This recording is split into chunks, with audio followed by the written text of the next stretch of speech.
Halo semuanya, perkenalkan nama saya Cecil Bernetta Chan dari Fakultas Farmasi dengan NIM 231501123. Tersangka kasus dugaan korupsi pengadaan gula kristal putih. Dengan mencapai 78 triliun rupiah.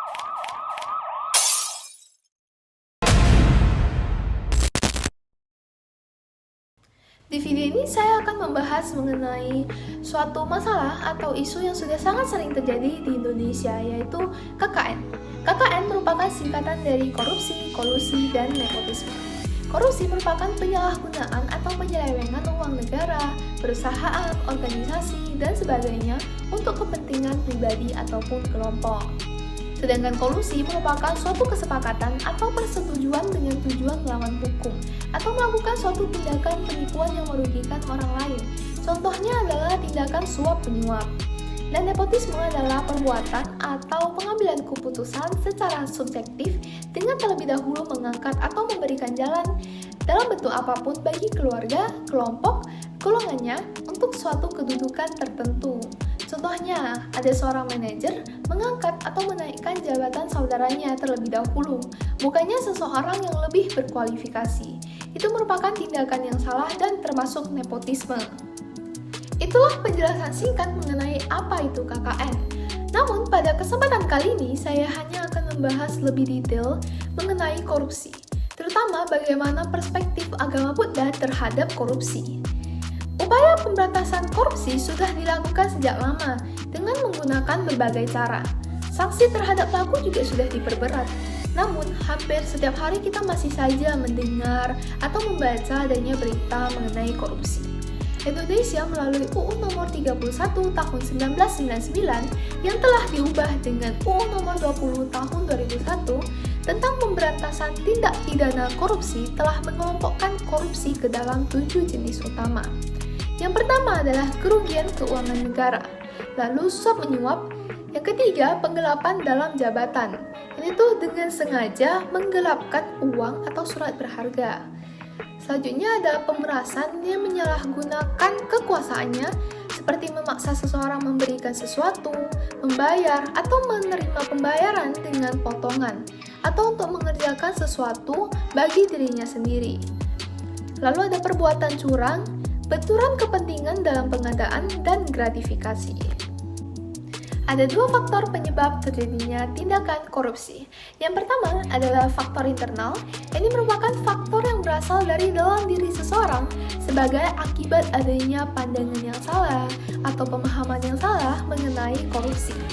Adanya sifat serakah dalam diri manusia dan himpitan ekonomi juga dapat memicu seseorang melakukan korupsi. Lalu, korupsi juga dapat terjadi bukan hanya karena kekurangan kebutuhan primer atau kebutuhan pokok, tetapi karena seseorang memiliki sifat yang tamak, rakus, ingin memperkaya diri, lemahnya iman, dan didukung dengan gaya hidup yang konsumtif. Perilaku yang konsumtif dan tidak diimbangi dengan pendapatan yang sesuai menciptakan peluang bagi seseorang untuk melakukan tindakan ini. Faktor yang kedua adalah faktor eksternal. Maksudnya tuh faktor yang berasal dari luar. Contohnya, faktor keluarga atau lingkungan. Jadi lingkungan keluarga itu justru dapat menjadi pendorong seseorang bertindak korupsi, mengalahkan sifat baik yang sebenarnya tuh telah menjadi karakter pribadinya. Lalu ada sistem hukum di Indonesia yang masih sangat lemah. Jadi hukum tidak dijalankan sesuai prosedur yang benar dan masih tebang pilih. Aparat mudah sekali disogok, sehingga pelanggaran sangat mudah dilakukan oleh masyarakat. Kira-kira hal-hal tersebutlah yang menyebabkan korupsi, kolusi, dan nepotisme atau KKN masih tergolong sangat tinggi. Dan tidak adanya sistem kontrol yang baik menyebabkan masyarakat menganggap bahwa korupsi merupakan suatu hal yang lumrah terjadi. Korupsi perlu dibahas dalam agama Buddha, karena selain melanggar hukum, ternyata korupsi juga melanggar ajaran Buddha. Adapun penyebab atau akar dari tindakan ini adalah 3 akar kejahatan: loba, dosa, dan moha. Loba atau keserakahan adalah menginginkan barang orang lain, atau lebih sederhana lagi, tidak puas dengan yang dimiliki. Lalu kedua, dosa atau kebencian. Ini adalah perilaku batin yang menolak objek. Lalu moha atau kebodohan batin. Bodoh di sini tuh bukan nggak bisa menulis atau membaca, tapi bodoh yang dimaksud adalah bodoh batinnya.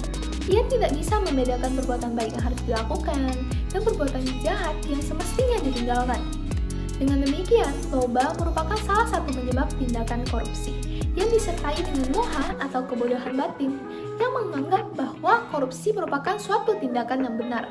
Dan moha jika dikaitkan dengan dosa, dosa juga merupakan penyebab terjadinya korupsi. Karena pelaku korupsi itu menolak objek berupa kemiskinan, gak mau hidup susah dan kerja keras, bahkan menolak kejujuran.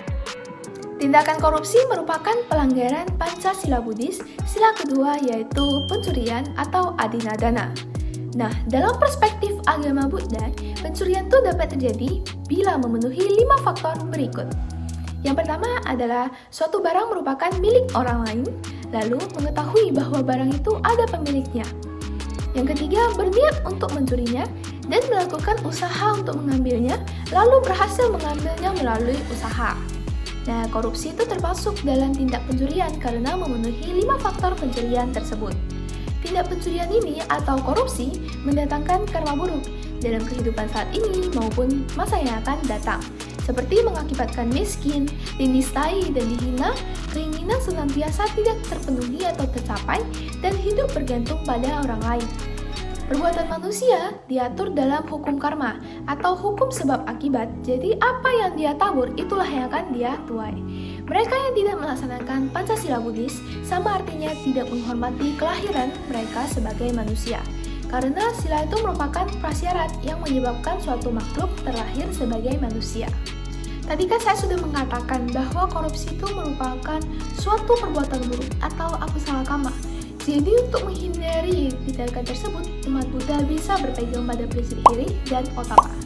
Iri itu bersumber dari dalam diri sendiri yang berbentuk rasa malu untuk berbuat jahat.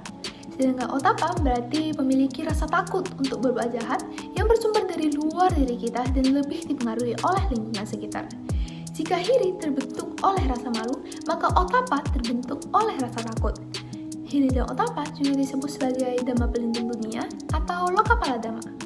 Jika setiap orang di dunia ini selalu mengembangkan rasa hiri dan otapa, maka tidak akan ada lagi tindakan yang membuat kerugian bagi orang lain, karena merasa malu untuk berbuat hal yang tidak baik dan takut akan akibat dari perbuatannya. Dengan demikian, hiri dan otapa merupakan pengendali bagi seseorang untuk tidak melakukan tindakan korupsi. Hiri dan otapa inilah yang tidak dimiliki oleh para koruptor. Lalu, untuk terhindar dari tindakan korupsi, seseorang juga harus memiliki moralitas atau sila yang baik sebagai bagian dari jalan mulia berunsur 8. Sila merupakan dasar utama dalam agama Buddha sebagai landasan moral dan etika yang baik yang sangat berpengaruh pada perilaku atau sikap seseorang. Salah satu dari kelompok sila adalah perbuatan benar. Jadi kalau misalnya seseorang melakukan korupsi, itu termasuk perbuatan yang nggak benar. Itu berarti bahwa orang tersebut telah melakukan pelanggaran sila. Dengan demikian, jika seseorang itu memiliki moral yang baik, maka tidak mungkin akan melakukan perbuatan yang tercela.